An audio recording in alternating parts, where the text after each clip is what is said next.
Fala pessoal, dando continuidade a nossos vídeos de indicadores de shopping centers, você vai ver agora a segunda parte. É um múltiplo muito interessante que é o preço sobre valor patrimonial.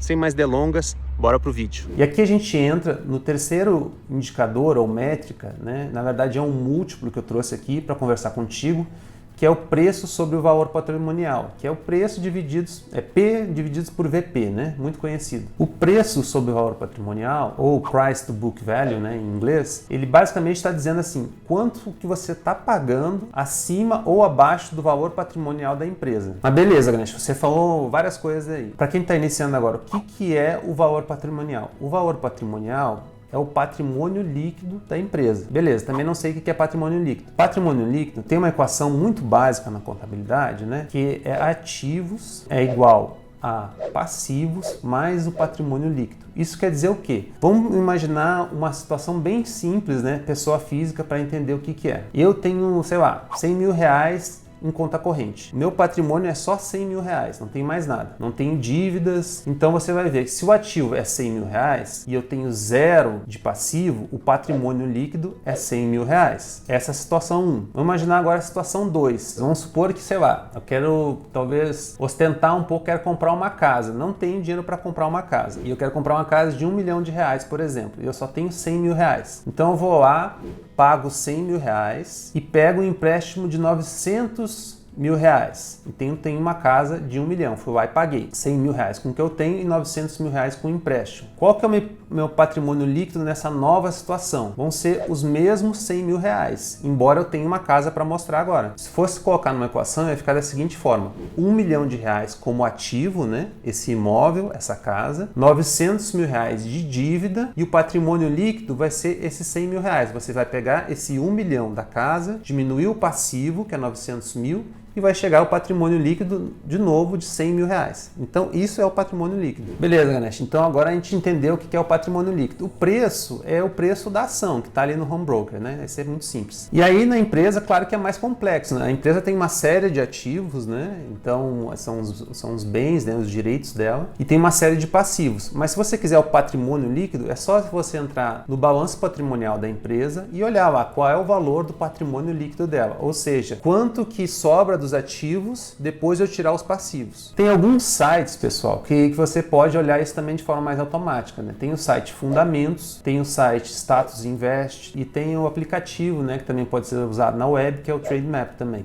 Eu volta e meio uso algum deles, né? Eu vou compartilhar agora de novo a minha tela, que eu vou mostrar como é que a gente olha nesses sites, né? E depois a gente vai fazer o cálculo diretamente. Se você quiser olhar no site Fundamentos, esse múltiplo preço sobre o valor patrimonial, é só você vir aqui, né? Eu já digitei Multiplan, então você vai ver que o preço sobre o valor patrimonial é 2,10. Se eu for aqui digitar Iguatemi, né, você vai ver o preço sobre o valor patrimonial 2. Beleza. Mas uma coisa que é interessante é que esses sites muitas vezes é mais automatizado que isso é feito. Então, na contabilidade, existem alguns julgamentos subjetivos, né, que a gente tem que ajustar para poder comparar laranja com laranja e não laranja com maçã. Se não ficou claro, vai ficar claro agora que eu vou mostrar aqui a tabela. Então, pessoal, agora eu estou compartilhando a minha tela aqui, que eu vou mostrar como é que a gente calcula na prática o múltiplo preço sobre o valor patrimonial. De novo, eu coloquei as empresas de shopping aqui que a gente está analisando. Então tem essa coluna aqui, né, que é o código da empresa, o preço da ação, que é basicamente o preço que a gente olha ali no home broker. Esses números aqui já são dados, né? Tem a quantidade de ações que cada empresa tem. E o patrimônio líquido, como eu comentei, é aquele valor que você pega nas demonstrações financeiras das empresas. Então, se eu quiser saber o preço sobre o valor patrimonial, que é essa coluna aqui, eu basicamente, antes disso, eu tenho que saber qual é que é o valor patrimonial por ação. Então, eu pego o patrimônio líquido de cada empresa e divido pela quantidade total de ações. Aqui eu arrasto a fórmula para baixo, já cheguei para todas as empresas. O preço sobre o valor patrimonial aqui fica bem simples, né? Você pega o preço da empresa, né, da ação, de cada ação, e divide pelo valor patrimonial por ação. E a gente chega naquele mesmo valor que a gente viu lá no site Fundamentos, 2,10. Você arrasta aqui para o resto das empresas, a gente tem o preço sobre o valor patrimonial das empresas de shoppings listadas na Bolsa de Valores. Muitas vezes a gente olha para um múltiplo, né, preço sobre o lucro, preço sobre o valor patrimonial, e aí compara com os pares. Sei lá, né, o Itaú está negociando a 10 vezes o preço-lucro, o Banrisul a 5 vezes o preço-lucro. Isso é um indicativo de que o Banrisul está um pouco mais barato. Lembrando que os indicadores, os múltiplos, não são analisados isoladamente. E se a gente olhar os shoppings, especificamente aqui, a gente vai achar uma coisa curiosa aqui. Multiplan e Iguatemi é muito parecido, o preço sobre o valor patrimonial, e BR Malls é menos do que a metade, 0,8. Aliança Sonae, 0,9 e CCPR, 0,7. E aqui eu faço uma pergunta, será que a BR Malls está menos da metade do preço olhando para esse múltiplo? E aqui vem o pulo do gato. Tem que ser feito um ajuste nesse valor patrimonial porque existe uma diferença entre BR Malls e as outras empresas. Esse resultado de patrimônio líquido, ele chega num cálculo de diferentes formas e é esse ajuste que a gente tem que fazer para poder comparar laranja com laranja e não laranja com maçã. Essas empresas de shopping centers listadas na bolsa, elas têm uma característica muito específica em contabilidade. Esses shoppings que são propriedades imobiliárias, eles são chamadas de propriedades para investimentos. Inclusive teve uma polêmica esses tempos, né, com a JHSF nas redes sociais, que era justamente sobre propriedades para investimentos. Hoje eu não vou falar da JHSF, mas vou falar dos shoppings porque elas têm uma relação direta com isso. A contabilidade, ela permite que as propriedades para investimentos, ou seja, esses shoppings, eles sejam mensurados de duas formas. Uma é a custo histórico, né? Quanto que aquilo dele foi adquirido, né? O preço que foi adquirido, e depois é depreciado ao longo do tempo. Isso é uma forma. A segunda forma é mensurar pelo valor justo, ou seja, quanto que essas propriedades estão valendo hoje no mercado. Mas por que elas são classificadas como propriedades para investimentos? A regra é a seguinte: os imóveis, né, que são colocados ou para aluguel ou com a finalidade de ganho de capital, ou ambas as finalidades, elas são chamadas de propriedades para investimentos, que é o caso do shopping center. Eles são colocados para aluguel, eventualmente eles são vendidos com ganho de capital. E aí esse ajuste é necessário. Vou pegar de novo o caso da Multiplan, mas serve para as outras também. Para você ter uma ideia, no balanço da Multiplan, as propriedades para investimentos que são mensuradas a custo têm um valor de 7,5 bilhões de reais. Mas o valor justo delas, que a gente encontra lá nas notas explicativas da Multiplan, é 19,5 bilhões. Ou seja, é mais que o dobro, né? Beleza, Ganesh, parece uma diferença bem grande aí, mas como é que a gente faz esse ajuste? Eu vou mostrar aqui agora uma forma bem simples de a gente fazer esses ajustes na prática. Então, pessoal, para fazer esse ajuste do patrimônio líquido e ter um múltiplo adequado de preço sobre o valor patrimonial, eu vou usar de novo o exemplo da Multiplan, mas depois vou mostrar com as outras empresas também. Colocando na minha tela, compartilhando a minha tela com vocês vão ver o seguinte: como eu falei, o PPI, que é essa propriedade para investimentos, no caso da Multiplan, está lá no balanço dela 7,5 bilhões de reais. Mas o valor justo delas é de 19,6 bilhões. Ou seja, vamos supor que os donos da Multiplan lá não querem mais trabalhar, eu vou colocar o preço dos shoppings deles para vender. Se alguém quiser comprar, não vai comprar por 7,5 bilhões, vai pagar 19,6 bilhões, porque este é o valor justo, este é o valor de mercado dessas propriedades. Quando a gente faz esse ajuste, vamos supor que eu queira fazer no caso da Multiplan. Eu não quero mais ter o valor a custo histórico, mas eu quero ter o custo a valor justo. Essa diferença, né, vem para demonstração do resultado de exercício da empresa, que nem eu estou mostrando aqui na tabela, e vai vir aqui no lucro líquido de 12 bilhões.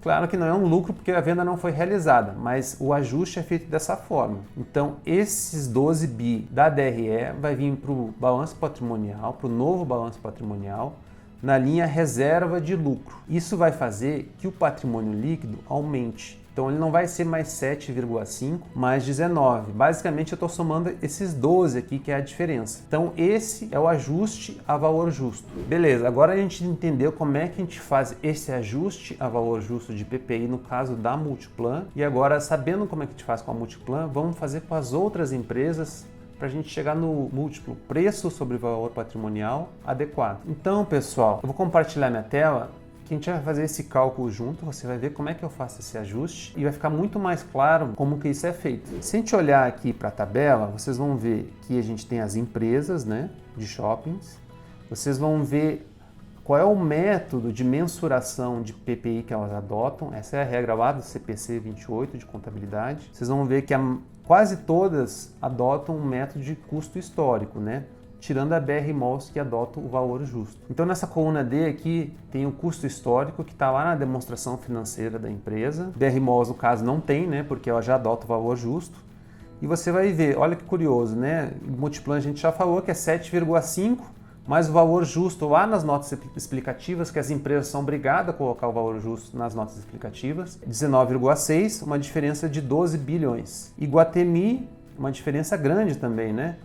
Custo histórico lá na demonstração financeira está como 4,3, mas o valor justo é 14, né? Então uma diferença de quase 10 bilhões de reais. Aliança Sonai, uma diferença menor, e a CCPR também uma diferença relativamente grande também, né?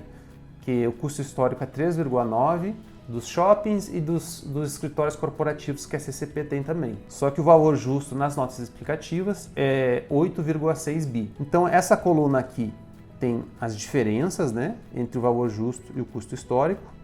Esse aqui é o PL contábil, né? E agora a gente vai calcular o PL ajustado, já com os resultados do terceiro trimestre de 2020. Como a gente usou lá no exemplo da Multiplan, basicamente a gente vai somar nesse PL a diferença entre custo histórico e valor justo. Então aqui, pessoal, é basicamente somar esse valor com esse valor. E aqui a gente chega num PL ajustado, né? Só colocar a forma para as outras empresas também. E aqui nessa coluna I, eu estou mostrando quanto que o PL ajustado variou em relação ao PL contábil. Então, no caso da Multiplan, aumentou 188%. No caso do Iguatemi, olha o Iguatemi, 318% a mais. Aliança Sonai, quase 80%. E na CCP também, subiu bastante, né? Esse PL ajustado ficou em 154% a mais. E aí, pessoal, essa tabela que tem aqui, a gente já calculou o preço sobre o valor patrimonial, que a gente encontrou as diferenças significativas, né? Multiplan, Iguatemi com BR Malls. E agora a gente vai fazer o ajustado. Aqui já tem o valor patrimonial ajustado por ação, né? Então, basicamente, o novo preço sobre o valor patrimonial ajustado é este que eu vou calcular aqui agora. Então, você pega o preço da ação, divide pelo valor patrimonial ajustado a valor justo, você vai chegar 0,7 para Multiplan, 0,5 para Iguatemi. BR Malls não muda nada porque já adota o método de valor justo. Aliança Sonai 0,5 e CCPR 0,3.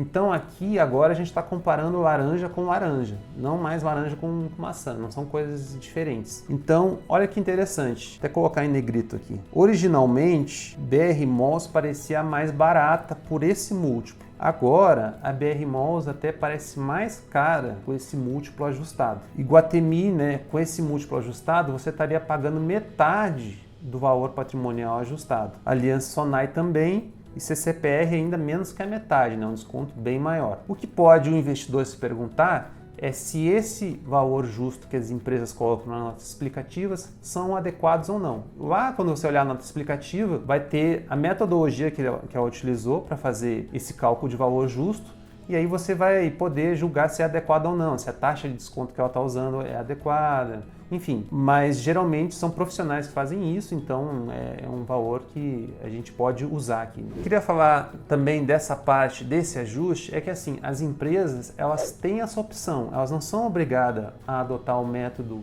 de custo histórico, de mensuração ou método de valor justo. A contabilidade, o CPC 28, essas regras permitem que elas façam isso, né? Na Europa, eu sei que a maior parte dessas empresas, né, ligadas a esse setor imobiliário adotam o método do valor justo. Nos Estados Unidos é o custo histórico. Então, e aqui no Brasil existe essa mescla, né? Que umas adotam uma coisa e outras adotam a outra. O interessante é que, sim, quando você for comparar, você tem que ajustar, porque senão, à primeira vista, parece que a BR Malls está muito mais barato por esse múltiplo, mas na verdade, quando a gente faz o ajuste, não é bem isso que mostra. Então, pessoal, hoje é o primeiro vídeo, né? Eu vou dividir em três, é como se fosse um quadro aqui, indicadores de shopping center, métricas, né? Para a gente fazer uma avaliação dessas empresas, se vale a pena investir ou não. Resumindo, é o Enterprise Value por metro quadrado. Se Se você quiser, volta no vídeo e vê como eu calculei. O segundo, que é muito importante também para a sustentabilidade das empresas, é o grau de endividamento, né? Qual que é o endividamento que ela tem, né? Então, dívida líquida EBITDA é adequado. Também ver o custo médio da dívida dessas empresas, você vê que vem caindo, né? E por último, esse múltiplo, né? Que ele parece uma coisa um pouco mais simples, mas quando a gente vai olhar com uma lupa, né? Dá um zoom maior, vê que ele é um pouco mais complexo. E a gente precisa fazer esse ajuste, senão a gente está comparando coisas diferentes. Hoje esse vídeo que eu trouxe aqui, ele tem um caráter mais avançado de investimentos, então, né, que para quem está começando agora, né, não se assuste, qualquer coisa volte de novo nos conceitos, dê uma olhada com calma, mas você vê, né, que a matemática é relativamente simples. Logo eu vou voltar para esses vídeos também mais básicos, que eu acho que são muito importantes, tem muita gente entrando na bolsa, muita gente conhecendo novos investimentos, e vou dar uma ênfase maior, né, nesses vídeos para quem está começando. Aproveita e comenta aqui embaixo se você gosta desse tipo de análise, faz sentido eu mostrar esses cálculos como que são feitos, né? Você vê que são números concretos, são indicadores e métricas e múltiplos também utilizados por gestores profissionais, analistas profissionais na hora de tomar a sua decisão por investimentos. Nunca use isso de forma isolada, pega um múltiplo, né, e utilize. Você precisa desse conjunto aqui, olhar para a dívida, olhar para o preço por metro quadrado, olhar para o preço sobre o valor patrimonial, também para outros indicadores que eu vou trazer nos próximos vídeos. E claro, né, se você veio até o final, é porque eu acho que você gostou do conteúdo, dá o like aqui embaixo. Se não é inscrito, se inscreve no canal. Aproveita também e compartilha esse vídeo com pessoas que têm interesse em investimentos em renda variável, em ações, porque isso vai contribuir para elas conhecerem métricas específicas. Porque é muito comum uma pessoa comprar uma ação, né? Eu vejo por aí, comprar uma ação por causa de uma dica, porque alguém falou, mas quando o preço da ação começar a cair, a pessoa se sente um pouco angustiada, muitas vezes vende, né, sem necessidade. Tendo esses números concretos, vai fazer que ela fique mais segura em comprar mais ações e mesmo segurar nas quedas. Aproveita e comenta aqui embaixo se você gosta desse tipo de vídeo, né? Que aí eu vou entender o seu perfil, qual que é a demanda do público e aí vou adaptando. Se as pessoas gostarem desse tipo de vídeo, eu trago esse tipo de análise novamente. Espero que esse vídeo de hoje, com esses indicadores, contribua para o seu crescimento como investidor e contribua para as suas decisões de investimento, se é a hora de comprar ou ficar de fora, por exemplo. Um forte abraço, fique bem e até o próximo vídeo.